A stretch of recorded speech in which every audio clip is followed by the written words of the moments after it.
Salmo 19 diz o seguinte: os céus proclamam a glória de Deus e o firmamento anuncia as obras das suas mãos. Um dia discursa outro dia, e uma noite revela conhecimento a outra noite.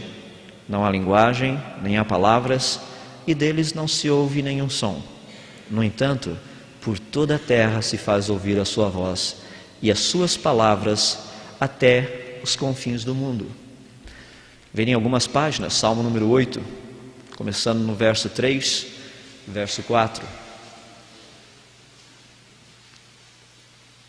Salmo 8, 3 e 4. Quando contemplo os teus céus, obra dos teus dedos, e a lua e as estrelas que estabeleceste, que é o homem que dele te lembres? E o filho do homem que o visites? Eu fico impressionadíssimo com esse texto. Principalmente porque eu gostaria de ligar todos esses que nós já lemos com o capítulo 40 do livro de Isaías. Abram em Isaías capítulo 40.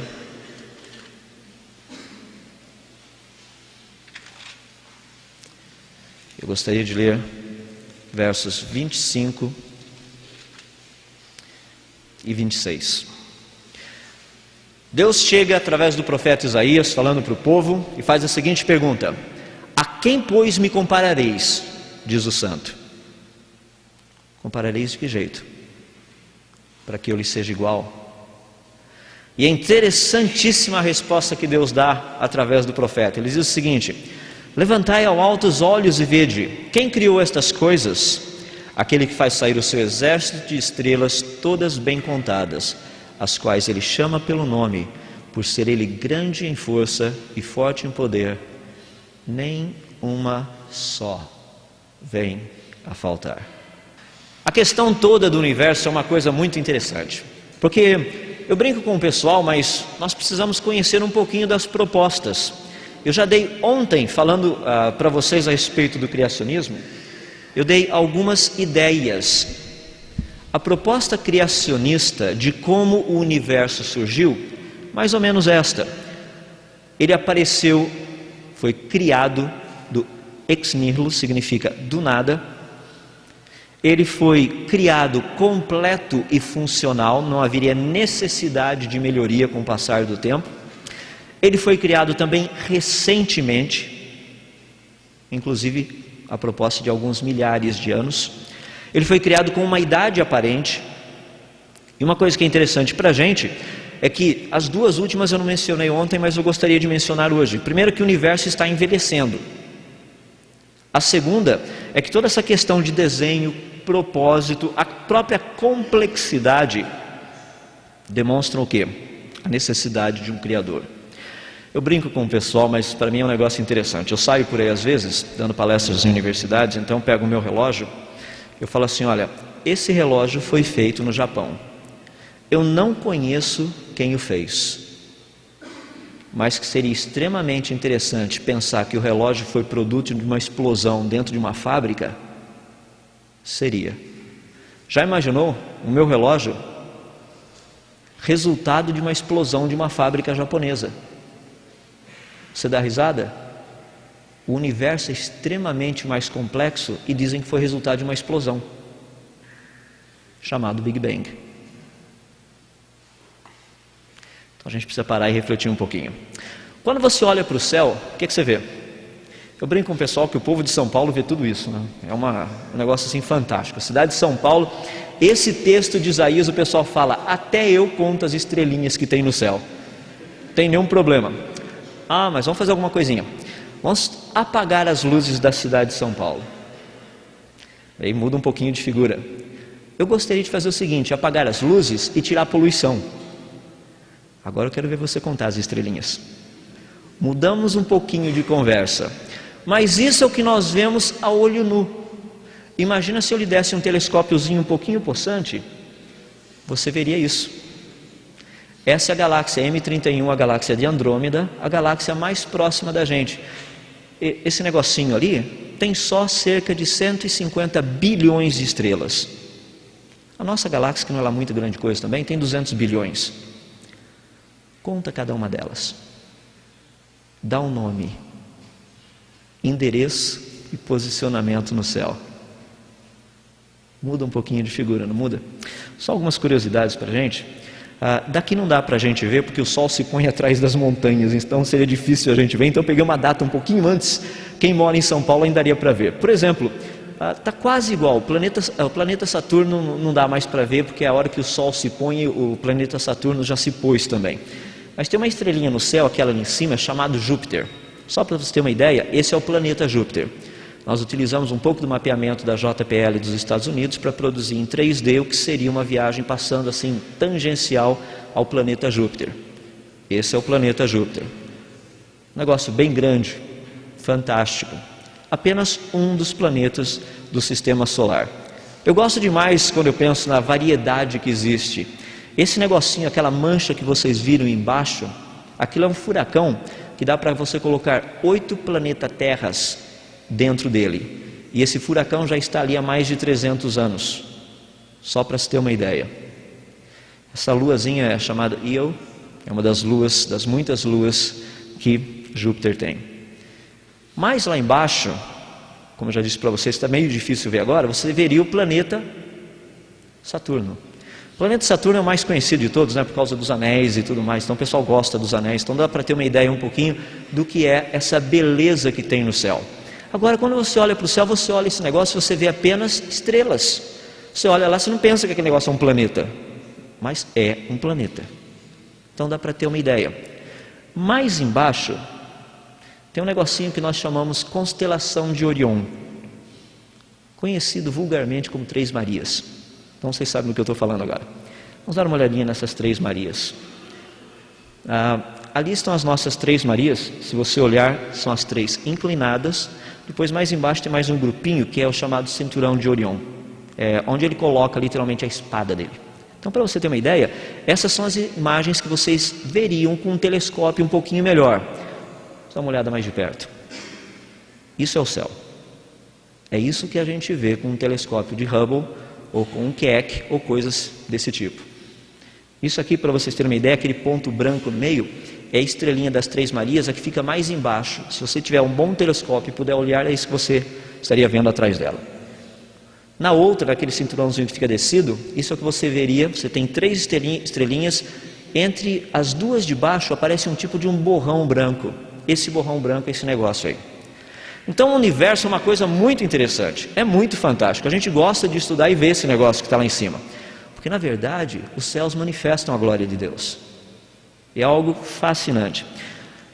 O universo tem sido estudado já, os céus têm sido estudados há muito tempo pelos grandes cientistas da humanidade. Esse daí é um monumento muito grande que existe na Inglaterra, de Stonehenge. Stonehenge é um lugar fantástico porque o pessoal sabia certinho os 2 dias principais que tem no ano. São os dias do equinócio, que são literalmente dias iguais, noite e dia, e os dias do solstício. Você tem um no verão e tem um no inverno. O solstício de verão é que tem o dia mais comprido do ano, o solstício de inverno que tem o mais curtinho do ano. O pessoal do Stonehenge. Os egípcios também pensavam muito nessa questão aí. Para você ter uma ideia, as 3 pirâmides, Khafre, Quéops e Miquerinos, elas estão alinhadas exatamente com o posicionamento das Três Marias. A mesma proporção de distância que você vê no céu é a distância dessas pirâmides. Inclusive, se você olhar as Três Marias, você perceberia que tem 2 nesse sentido e a última está um pouquinho caída. As 3 pirâmides da mesma forma. 2 estão certinhos, a outra está um pouquinho deslocada para o lado esquerdo. Do mesmo jeito que a gente vê as Três Marias. Os maias, no caso, os incas, os astecas, todos eles estudavam muito os céus. Enquanto a gente está brincando de cruzadas por aí, os caras estavam mapeando o céu. Um negócio meio interessante para quem estuda história. Eles chegaram ao ponto de desenvolver calendários tão precisos quanto o que nós temos hoje. Na Idade Média, por exemplo, o pessoal usava esse negócio esquisito aqui do lado, chamado astrolabe, que é para o pessoal ter uma ideia do tamanho, onde é que fica, etc. Coisa e tal. Você quer achar um planeta no céu, você procuraria por ali. Daí entramos na época dos telescópios. Quando a gente pensa em telescópio, você está habituado a ver um telescópio. Isso aqui é o telescópio de Galileu Galilei, aquele ali da ponta. Você fala, nossa, é igual a luneta do meu avô. Não, a luneta do seu avô é muito melhor do que a dele. Você fala, esse outro é o telescópio refratário de Newton, você olha e fala, nossa vida, isso daí parece um negócio de um latão. E é realmente. Mas é com isso que esses homens começaram a estudar um pouquinho mais dos céus.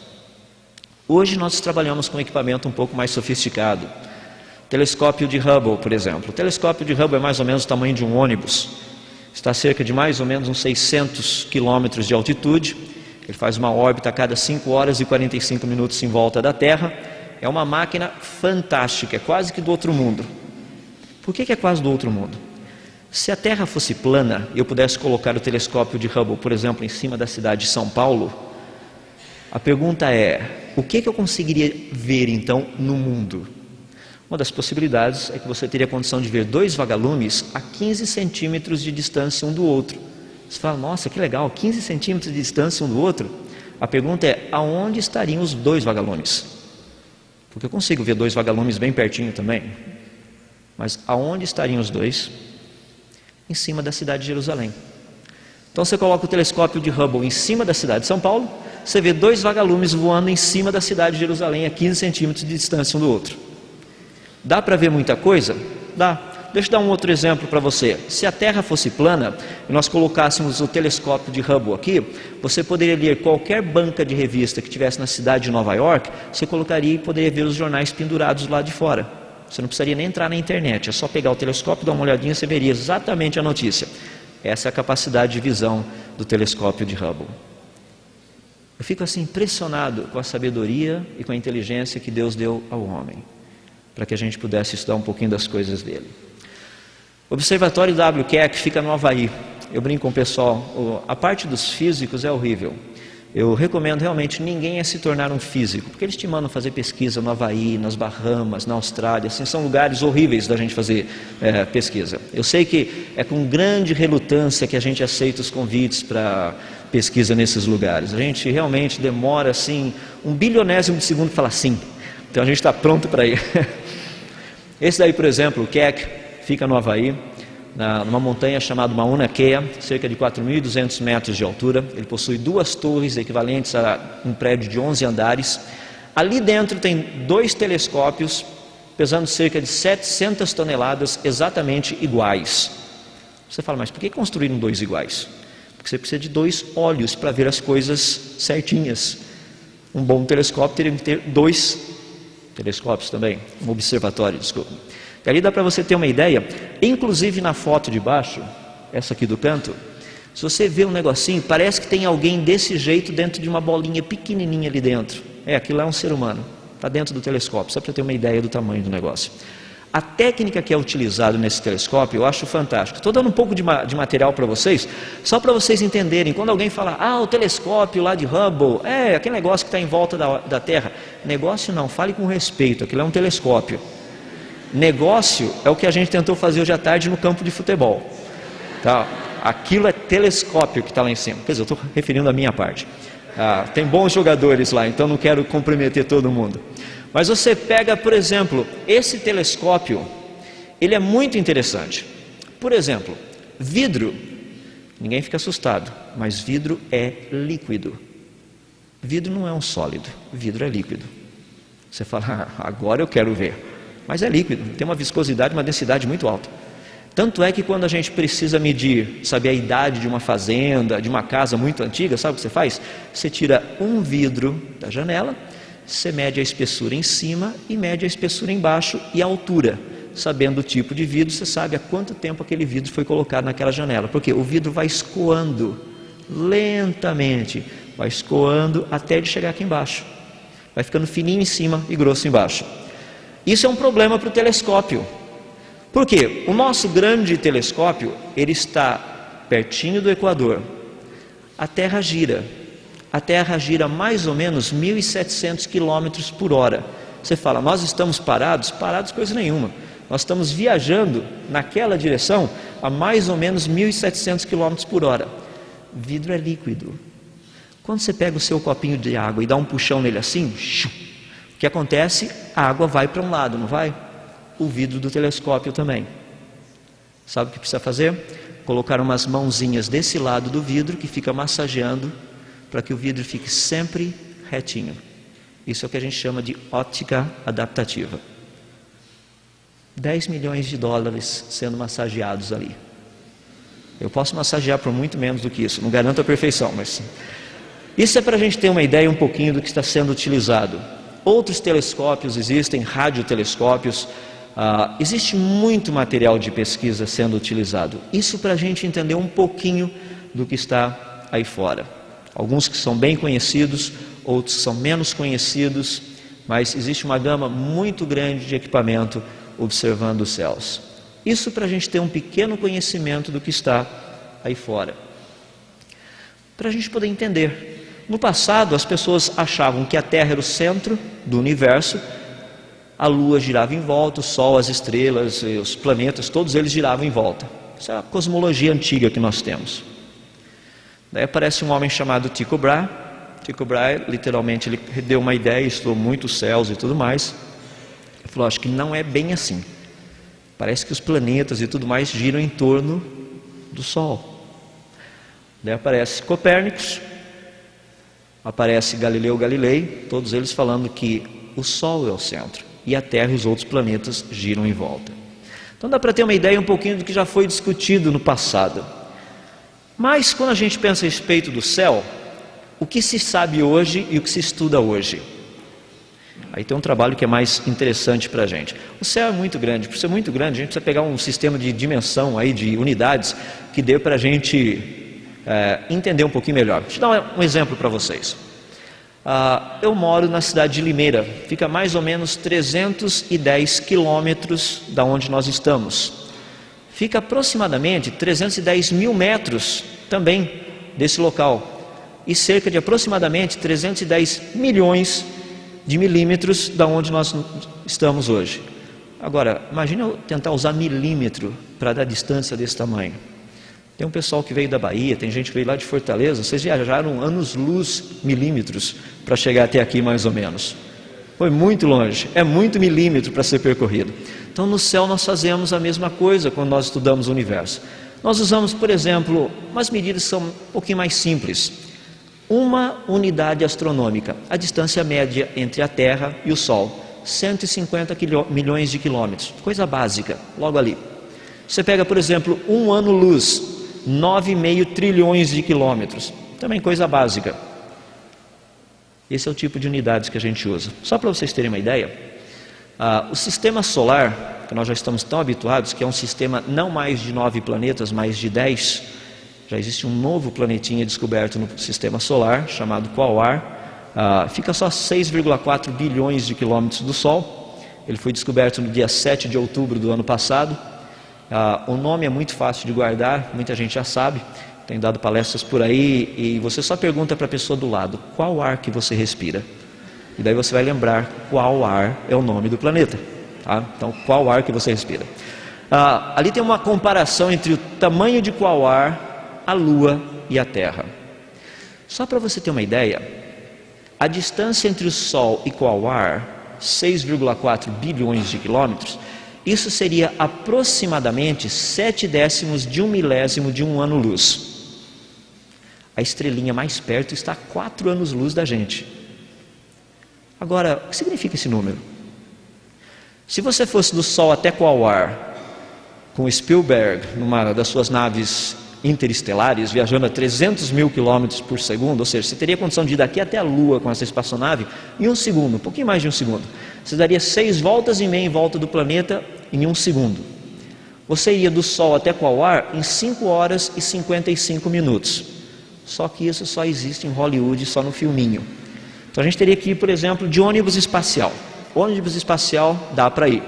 Se você fosse sem parar para percorrer essa distância, seriam aproximadamente 29 anos viajando a 25 mil quilômetros por hora.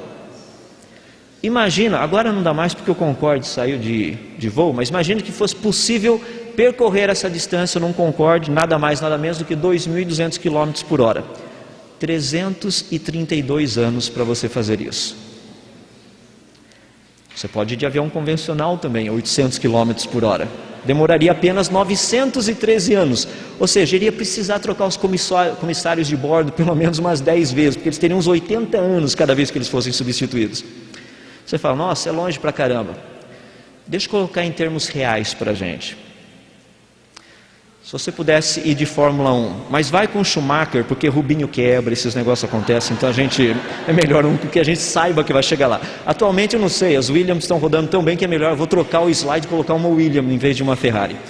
Mas de qualquer forma, demoraríamos para percorrer essa distância 2.434 anos. Eu sei o que você está pensando, com o carro do seu pai. Se você for com o seu carro com o carro do seu pai, esquece. São 7.300 anos para percorrer essa distância. Sabe o que significa 7.300 anos andando a 100 km por hora? Isso significa 7/10 de 1/1000 de um ano-luz. Isso nós chamamos de sistema solar. A estrelinha mais perto da gente, é o Sol, fica praticamente a 8 minutos-luz da gente. Lembra que eu disse para vocês que a proposta criacionista é uma proposta de um universo recente? Deixe-me dar algumas evidências, portanto, começando pelo sistema solar. O nosso próprio Sol ele está encolhendo 1,5 metro por hora. Fica sossegado, ele não vai desaparecer amanhã cedo. Demora um pouquinho. Um cálculo simples usando essa ideia.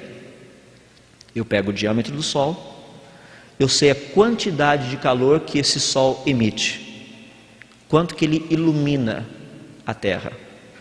O calor do Sol hoje, o que é produzido, produz praticamente uma temperatura para a gente, como vocês estão vendo ali, de 317 kelvins, aproximadamente 44 graus centígrados. Você fala, não, mas a Terra não é tão quente. É, porque tem um coeficiente que reflete parte disso para o espaço, o que dá uma temperatura média de 22, mais ou menos, graus Celsius. Se eu pegar o diâmetro do Sol há 10.000 anos atrás, nessa proporção que tem sido medida há mais de 300 anos, a temperatura do Sol seria, a temperatura que o Sol produziria na Terra seria de aproximadamente 432 kelvins, ou seja, 159 graus centígrados. Me explica como vida existiria na Terra, eu vou usar o mesmo coeficiente de dispersão que nós temos hoje, como vida sobreviveria no planeta Terra há 10.000 anos atrás a 137 graus centígrados. Porque os ovos seriam todos cozidos, é óbvio isso. Também toda a carne seria churrasco. Então a gente sabe da dinâmica do processo. Daí o pessoal fala assim, não, mas isso não pode ser considerado constante. Eu só estou usando a proposta dos cosmologistas evolucionistas. É hoje como já foi no passado. Só isso, é a mesma proposta. Cientificamente falando, não dá para ter vida no planeta Terra 10.000 anos atrás. O pessoal fala, mas isso é um problema sério. Tem outro mais sério ainda. O campo magnético do planeta Terra. Ele diminui, ele tem uma meia-vida de 1.400 anos. Ou seja, ele perde metade da sua intensidade a cada 1.400 anos. Se você voltar a 7.000 anos atrás, você teria um campo magnético que seria 32 vezes maior do que o que ele é hoje. Sabe o que significa? Não dá para você ligar hidrogênio com oxigênio, não dá para ter água no planeta Terra, não dá para você colocar moléculas, não dá para produzir isso. Há 10.000 anos atrás, a superfície da Terra seria quase que um plasma, do jeito que é o Sol, de tão forte que seria esse campo magnético. Me explica como vida teria existido no planeta Terra há 10.000 anos atrás. A proposta criacionista de um universo recente, ela é extremamente bem fundamentada em evidências científicas. Não é brincadeira a coisa. Quando a gente chega e fala, não, porque lá no livro de Gênesis é só somar genealogias lá. Não, quando a gente faz ciências lá no laboratório, a gente não vai somar a genealogia de Gênesis.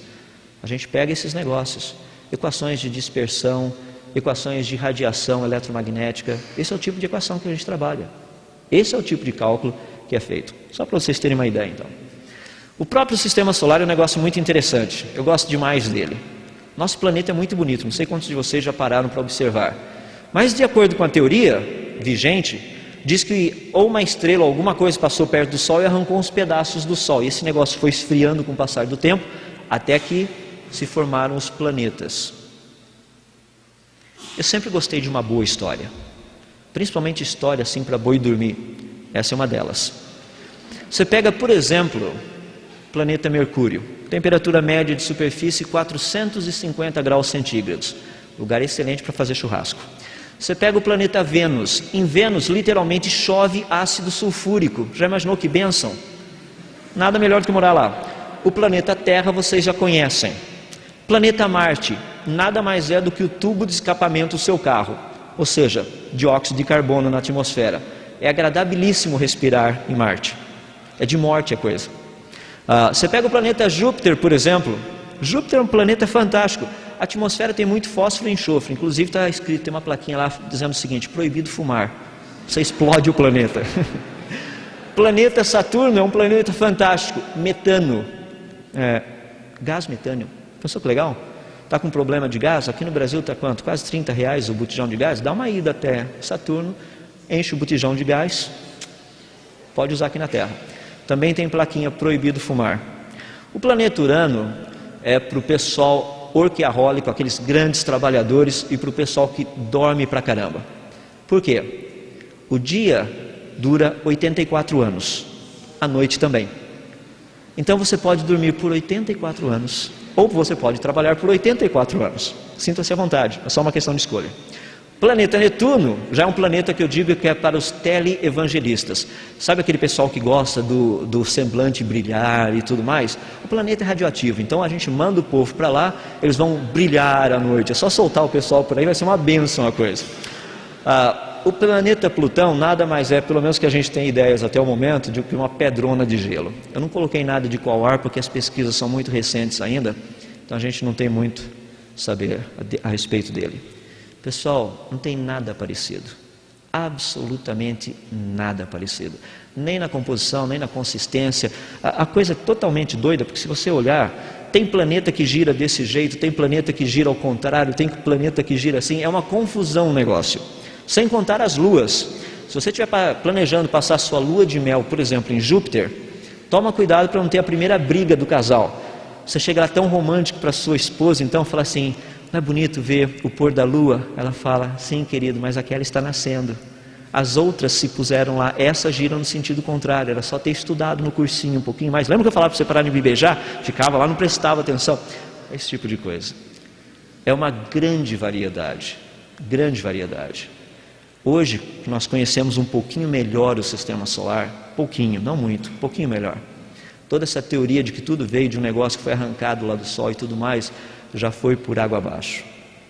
Porque a consistência, a estrutura, não mostra para isso. Diga-se de passagem, 3 planetas que têm sido muito estudados: o nosso, Vênus e Marte. Nada parecido. Apenas o diâmetro da Terra e o de Marte são parecidos. O dia da Terra e o dia de Marte são parecidos. Tudo isso.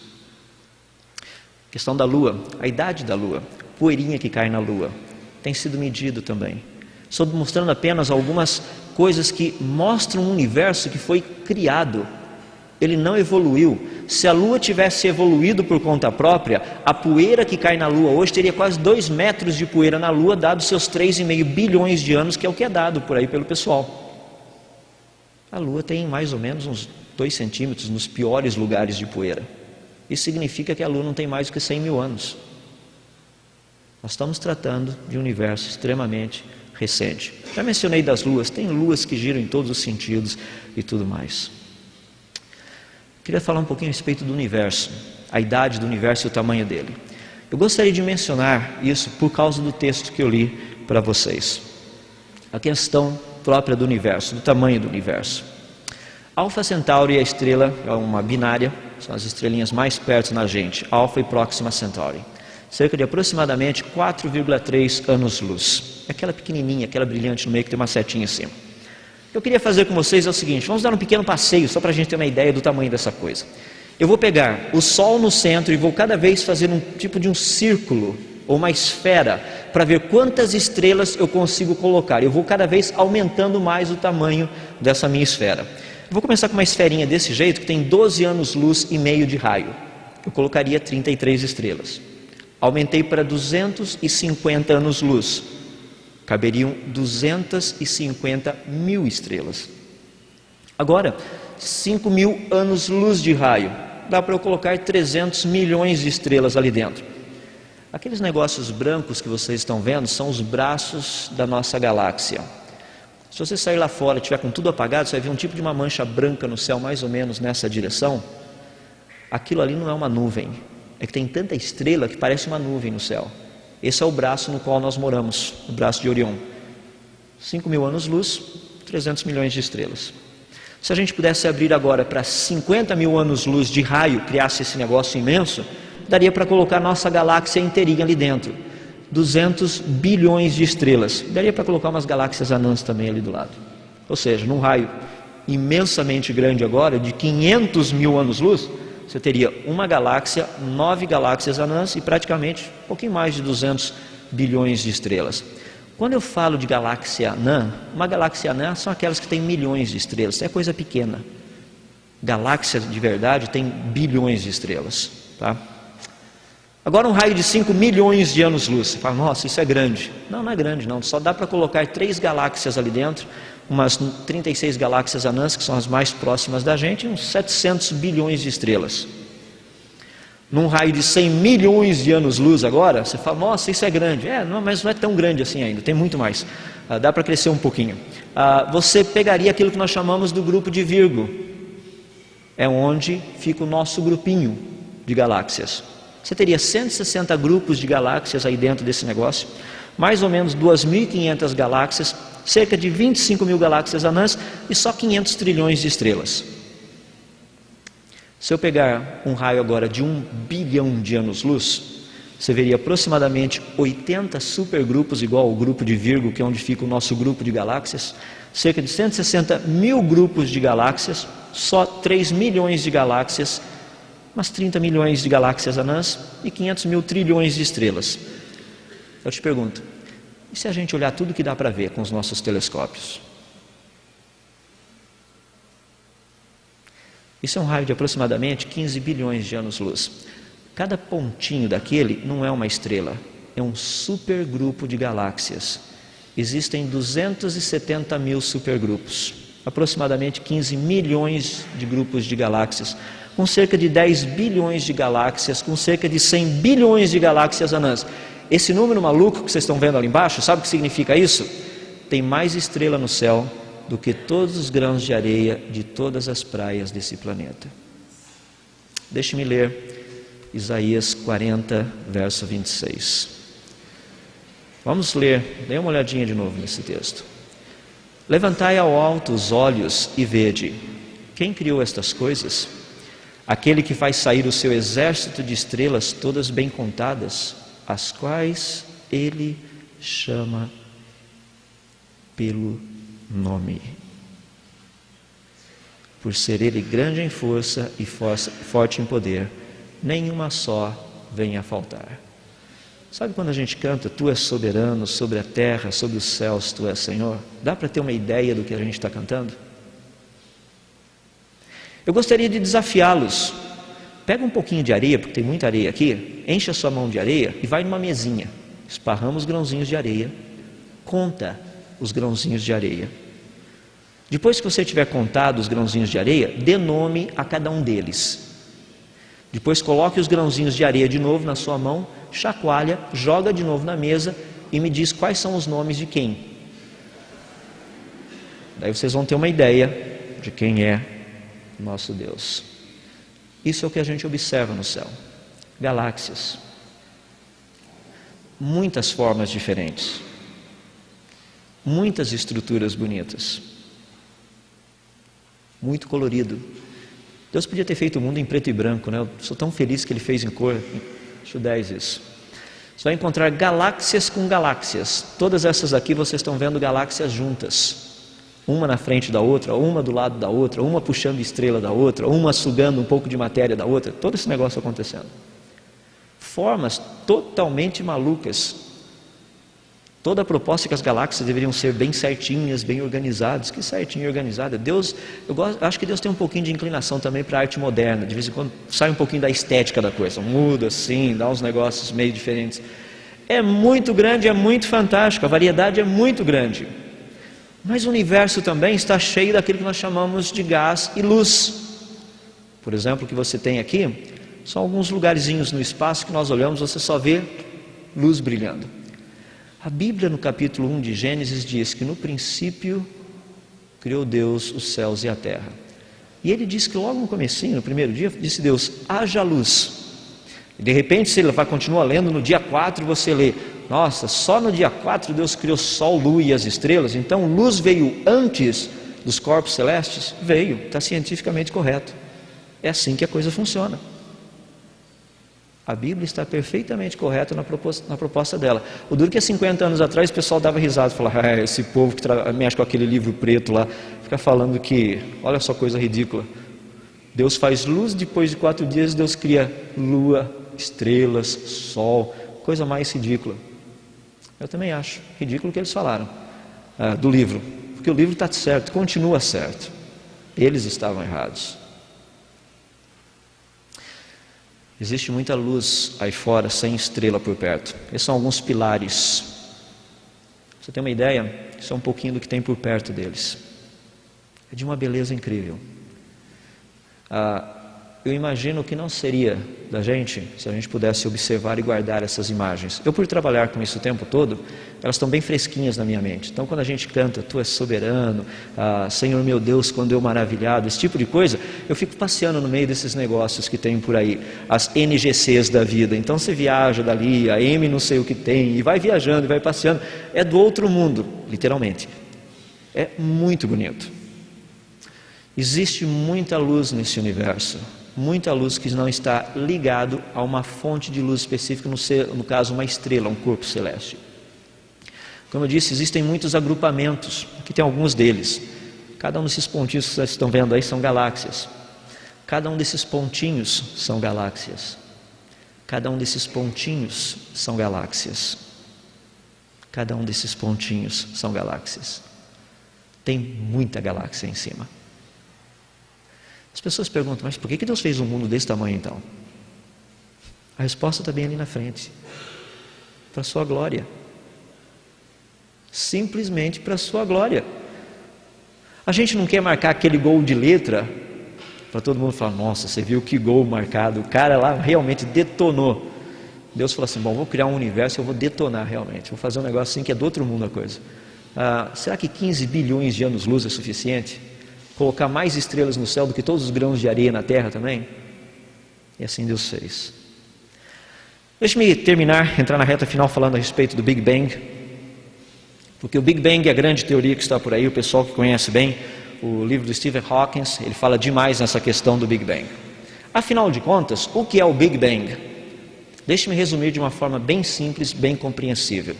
No princípio havia o nada explodiu e aqui estamos nós. Acho que não dá para ser mais simples do que isso. Tá? Você fala, nossa, mas isso é muito simples. Não é bem assim.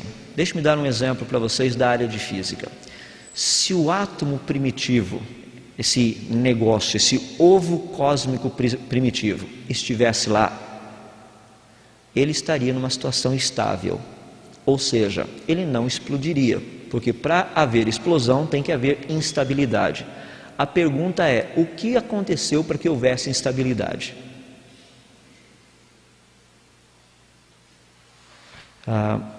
Eu já li o livro do Hawkins pelo menos umas 5 vezes. Infelizmente ele não aborda esse assunto, como nenhum outro cosmologista também aborda. Porque eles sabem do problema.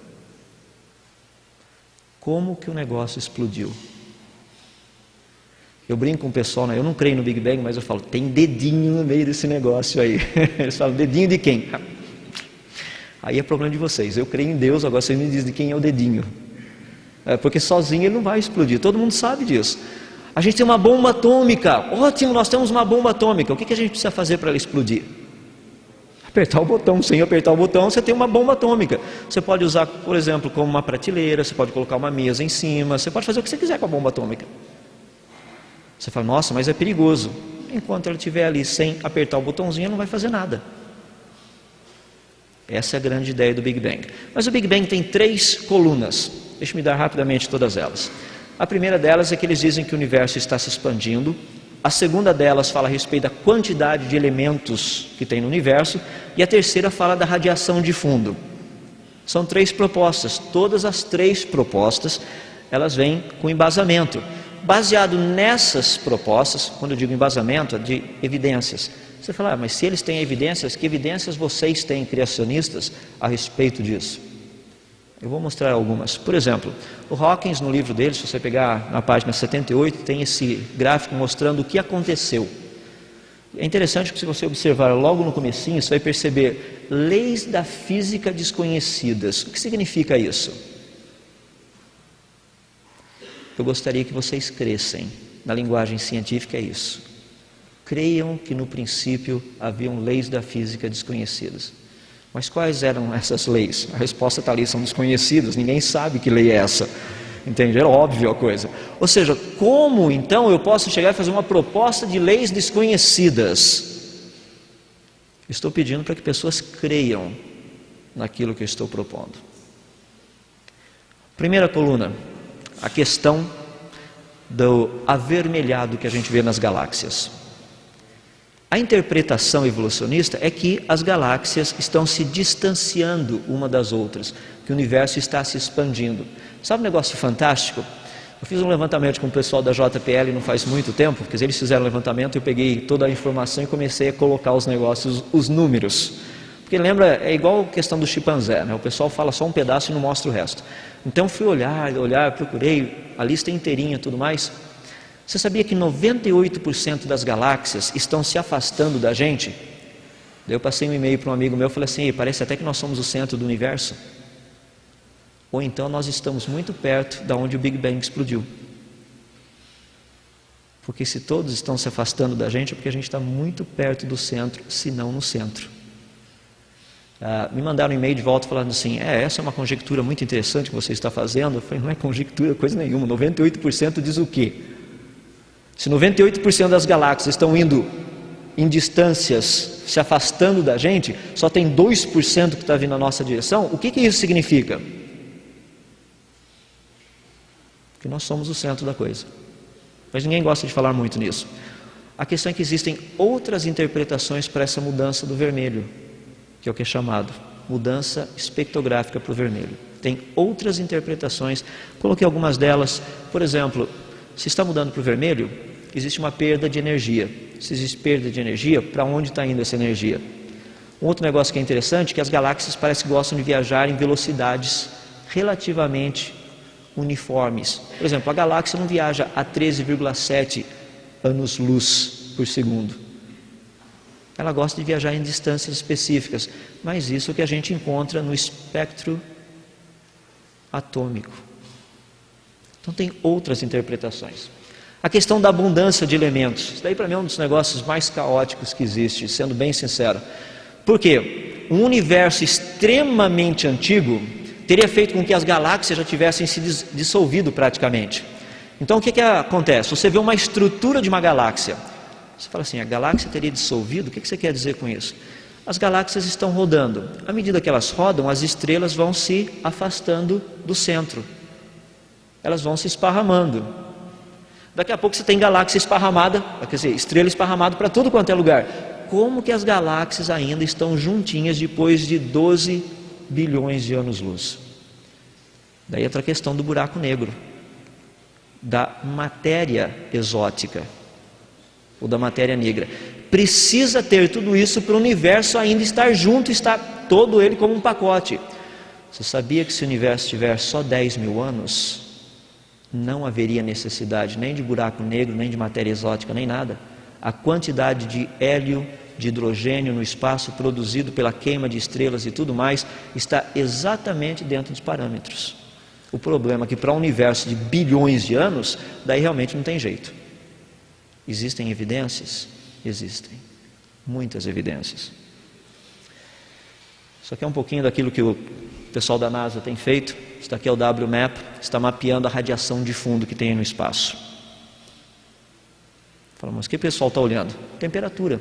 Porque quando você olha na temperatura do espaço, você vai lá dentro, o pessoal diz, no princípio tinha essas pequenas diferenças de temperatura. Dessas pequenas diferenças aí é o resultado que lá no passado as primeiras estrelas foram se formando, foram se juntando, formaram as primeiras protogaláxias, essas protogaláxias amadureceram formando as galáxias. Então, quando eu olho no espaço, eu vejo essa temperatura de fundo lá atrás, é como se eu pudesse ver uma história do universo. Só um exemplo. A gente faz um culto da fogueira aqui, faz um maior incêndio aí o negócio, uma mega fogueira. No outro dia de manhã cedo, você vai lá perto da onde foi a fogueira, e você percebe que ainda tem um calorzinho lá. Isso é a ideia da radiação de fundo. Já teve uma mega fogueira no passado, ou seja, uma grande explosão, muito calor foi liberado. Quanto tempo demorou para esfriar? A resposta é 13,7 bilhões de anos. Mas tem um outro probleminha. E se Deus criou o mundo totalmente com temperatura no espaço sideral zero, com toda essa quantidade de estrelas aí fora, quanto tempo demoraria para o universo ter os 3 kelvins também? Sabe quanto tempo demoraria para aquecer um universo? Até os 3 kelvins? No máximo 12 mil anos. A grande pergunta é: a temperatura do universo está diminuindo ou aumentando? Se estiver diminuindo, realmente houve uma grande explosão e se estiver aumentando? Nós só medimos um ponto. Mais uns 100 anos a gente vai ter essa resposta. Então, um pouquinho do que é o Big Bang. Só para a gente terminar então. Falei para vocês a respeito, até o momento, que o sistema solar é recente. A gente tem provas científicas disso. Que seria impossível ter vida no planeta Terra há 10 mil anos atrás. Que o universo como um todo é possível nós darmos uma datação de apenas alguns milhares de anos.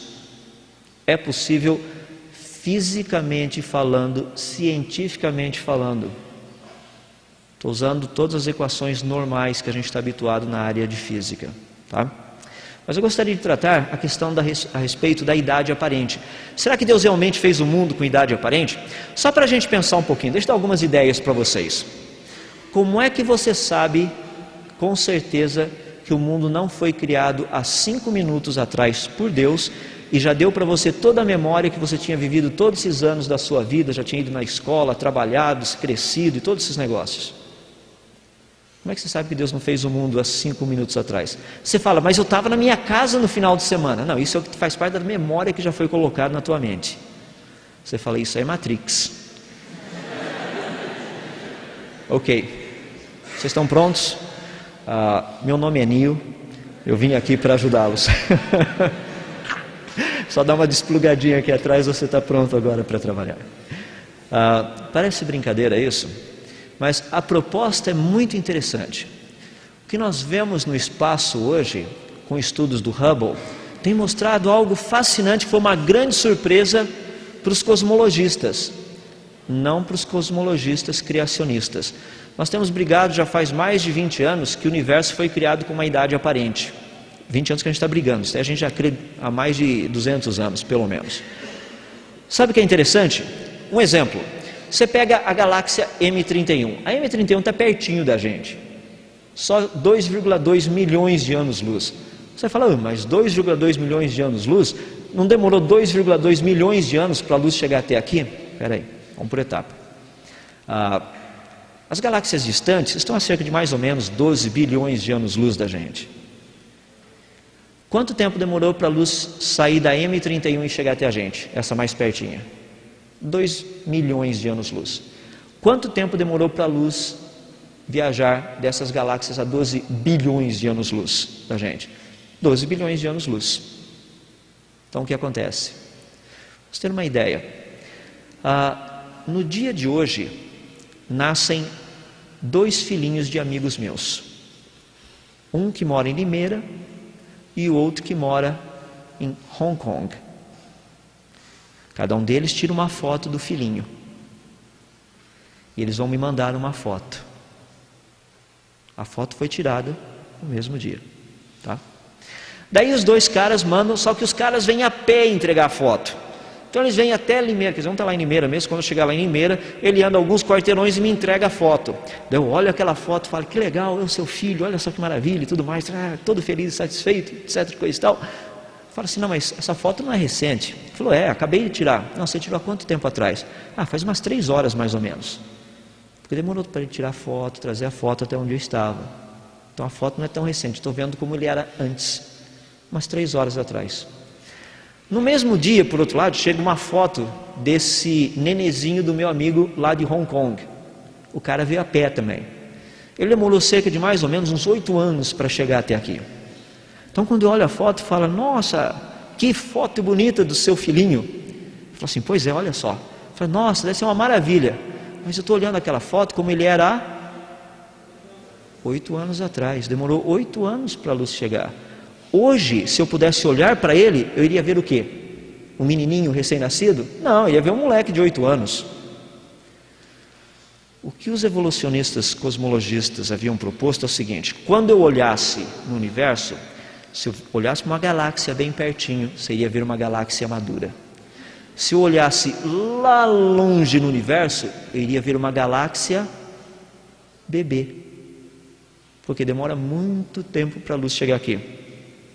O problema é que não foi isso que os caras encontraram. Isso é o que eles encontraram. Galáxias aqui perto são maduras, galáxias lá do outro lado do universo também são maduras. Deixa eu dar um exemplo para vocês, só para a gente poder pensar. 4 estrelinhas, 4 planetas em volta delas. Essas são as distâncias. Bota o teu cérebro para pensar um pouquinho. Um planetinha está a 4 dias-luz, o outro a 8 e a outra a 12. Vou fazer uma experiência com vocês. Vou pegar os meus amigos que moram nesses planetas, os ETs da vida. Cada um deles vai plantar uma plantinha. Em 15 dias a plantinha vai crescer. Eu só vou andar meio rápido aqui, porque senão vocês vão virar uns fósseis aqui olhando a minha plantinha crescer. Então ela está crescendo. Dia 3, 7, 8, 9, 10 e a plantinha vai crescendo. De repente, no dia 15, eu estou com todas as plantas, elas cresceram exatamente no mesmo tempo, na mesma velocidade em todas essas estrelinhas. Vamos fazer uma experiência? Agora eu pego, dou uma olhadinha na minha plantinha ali no meu laboratório. Como é que eu vejo a minha plantinha? No dia 16, a plantinha crescida. Agora eu vou pegar o meu telescópio e vou olhar para o planeta que está a 4 dias-luz do planeta Terra. Eu veria a plantinha como ela é há 4 dias atrás. Eu teria que vê-la desse jeito. Agora eu vou pegar o meu telescópio e olhar para aquele planeta que está a 12 dias-luz, a 8 dias-luz, desculpem. Eu veria a plantinha como ela era há 8 dias atrás. Agora eu vou olhar para aquele outro planeta que tem as plantinhas que estão crescidas, igual a minha aqui, só que ainda vai demorar 12 dias para a luz chegar até mim. Eu estou vendo essas plantinhas como elas eram há 12 dias atrás. Isso foi o que a NASA descobriu. Falou assim, como é possível que as galáxias lá longe sejam tão maduras quanto as daqui de perto? Sabem quais são as 2 explicações possíveis?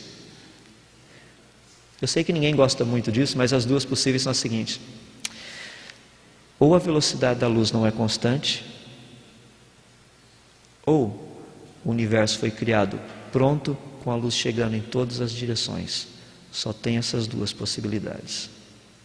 Está aqui o artigo publicado. O paradoxo, galáxias adultas num universo infantil. Um universo criado com uma idade aparente. Um universo que está morrendo. Supernova 1987. Isso é uma supernova. Uma supernova nada mais é do que uma supervelha, uma estrela que explodiu. Aqui você vê uma estrela, ela explode, isso é o que sobra dela com o passar do tempo. Isso é uma simulação. Ou seja, quando a gente trata do espaço, o pessoal fala, não, tem estrelas surgindo, a gente não sabe de nenhuma até o presente momento, a gente só está vendo estrelas morrendo, em grande quantidade. Todo lugar que você olha, você só vê estrelas morrendo. O que vocês estão vendo é o que sobrou de estrelas do passado. Se eu ficar mostrando essas fotos, tem 6 meses de fotos para a gente ficar olhando aqui, acho que vocês vão ficar cansados de ver estrelas que morreram, então não vou mostrar muito delas. Então, para a gente terminar, a questão da termodinâmica. Tanto Clausius quanto Helmholtz disseram o seguinte: o universo está literalmente envelhecendo por causa da segunda lei da termodinâmica. Você fala, não, mas o universo é aberto, é fechado. Não interessa se o universo é aberto, é fechado. A termodinâmica nos ensina como que a energia flui dentro de um sistema. É independente se é aberto ou se é fechado. Eu sei que tem certas considerações, mas o universo está morrendo.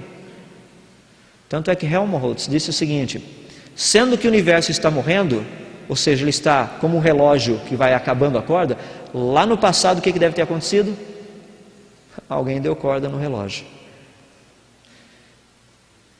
Só para a gente terminar, eu quero que vocês entendam a beleza das Escrituras. Abram suas Bíblias no livro de Jó, capítulo 26, verso 7. Jó 26, verso 7. Versículo muito interessante. Sabe por que ele é interessante para mim? Porque Jó é o livro mais antigo que tem na Bíblia. De acordo com algumas teorias que existem por aí, o pessoal vai dizer: não, mas quanto mais velho o livro, menos informação relevante tem. Verdade. Então vamos dar uma olhadinha. Jó, capítulo 26, verso 7 diz o seguinte: Ele estende o norte sobre o vazio e faz pairar a terra sobre o nada. 1995 foi um ano assim fascinante, por causa do Hubble e algumas descobertas. Foi feito o primeiro mapeamento tridimensional do universo. E nós descobrimos que o nosso norte sideral tem um vazio, contrário à proposta da teoria da cosmologia atual. Era para ter galáxias em todos os lugares. No norte não tem.